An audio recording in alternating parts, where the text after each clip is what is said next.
Well, I'll tell you, I've had look at the question of jobs in offices, in research institutes, and others. And in Vancouver, between 1971 and 1981, the number of jobs that were involved in those kinds of intelligence activities went up over 100%. The number of jobs in management increased by 151%. The number of jobs involved in clerical occupations, which is where all the word processors and so on are supposed to be putting people out of work, increased 161%. So what I see going on is, rather than the replacement of people by the technology that's coming, is that the technology is permitting so much more to be done that in fact you are employing more people because you are having more output. Now, it is conceivable that it might be like the old telephone exchanges where people were going dial, dial, dial, and Lily Tomlin like sticking things into old boards.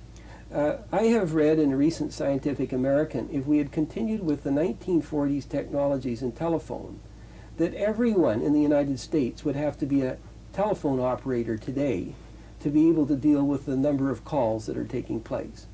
So, sure, there are more people engaged in the telecommunications industry than there were in 1947. Many more. Not the whole population, but that would have been absurd.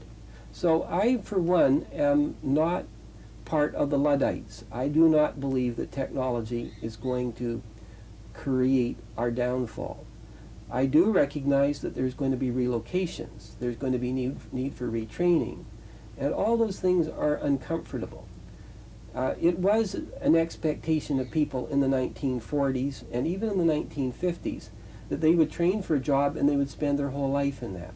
That's no longer happening. Even myself, I've been through now maybe 5 different activities, and I have to retrain and learn as I go through those, and so everybody else.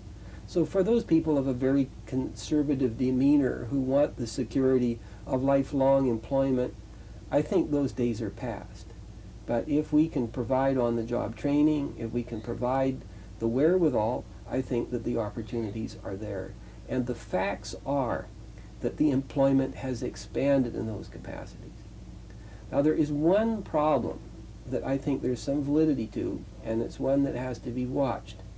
And that is the potential development of what in the United States is called the split-level economy. And what do I mean by a split-level economy? Well, it means that here you have all the management and engineers and professionals with the know-how to to get good salaries and so on. The technicians who can handle automated and sophisticated equipment, and many of them unionized, who can get high salaries. And then you've got all these people who are working in fast food outlets and that are running courier services and that are running protection agencies and all the rest of it, who are getting nickels and dimes. And that there could be the creation of a higher degree of class dichotomy or class cleavage than we've seen in the past.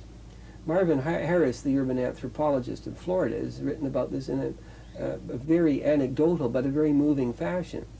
And I think it's something that could be a problem if we aren't careful.